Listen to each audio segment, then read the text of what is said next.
U എയിൽ നമ്മൾ ഈ ചെക്കിലൊക്കെ ഒപ്പിടുന്ന സമയത്ത് വളരെ ശ്രദ്ധിച്ച് വേണം ചെയ്യാൻ. എൻ്റെ ഒരു ക്ലയൻറ്റ് കഴിഞ്ഞ ദിവസം അവർ മുമ്പ് ജോലി ചെയ്തിരുന്ന സ്ഥലത്ത് അവരുടെ ബോസിന് വേണ്ടിയിട്ട് ഒരു ചെക്ക്, പ്ലെയിൻ ചെക്കിൽ ബോസ് പറഞ്ഞു 20,000 ദിർഹത്തിന് വേണ്ടിയിട്ട് ഞാൻ ഈ ചെക്ക് കൊടുക്കുകയാണ് എന്ന് പറഞ്ഞിട്ട് അവരുടെ കയ്യിൽ നിന്ന് ഒപ്പിട്ട് മേടിച്ചു. അവർ അതൊക്കെ കഴിഞ്ഞ് ഇപ്പോൾ ഒരു 4 വർഷത്തിന് ശേഷം വേറൊരു കമ്പനിയിൽ ജോയിൻ ചെയ്ത് അവർ സാലറിയൊക്കെ വാങ്ങിച്ച് നാട്ടിലേക്ക് കുട്ടിക്ക് മിഠായിയൊക്കെ ആയിട്ട് പോകാനായിട്ട് ശ്രമിച്ച് എയർപോർട്ടിൽ ചെന്നപ്പോൾ അവർക്ക് ട്രാവൽ ബാനാണ്.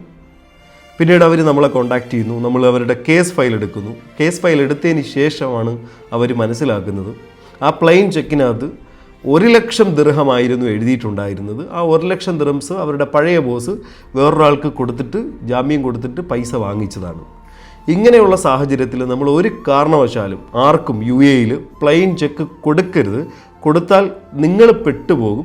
പിന്നീട് നിങ്ങൾ ഇതിൻ്റെ പുറകെ നടക്കേണ്ടി വരും. നിങ്ങൾ പൈസ കൊടുത്തു, അത് പിന്നീട് ഒബ്ജക്ഷൻ ഫയൽ ചെയ്യാനായിട്ട് 5,000 ദിർഹം ഡെപ്പോസിറ്റ് ചെയ്യേണ്ടി വരും. അങ്ങനെ ഒരു വലിയ നിയമ പ്രോസസ്സിലൂടെയൊക്കെ നിങ്ങൾ പോകേണ്ടി വരും. അപ്പോൾ അതുകൊണ്ട് എമൗണ്ട് എഴുതിയിട്ടുള്ള ചെക്ക് കൊടുക്കുന്നെങ്കിൽ തന്നെ ഓരോ ആവശ്യങ്ങൾക്ക് എമൗണ്ട് എഴുതിയിട്ടുള്ള ചെക്ക് നിങ്ങൾ കൊടുക്കണം എന്ന് മാത്രമേ നിങ്ങളോട് എനിക്ക് പറയാനുള്ളൂ.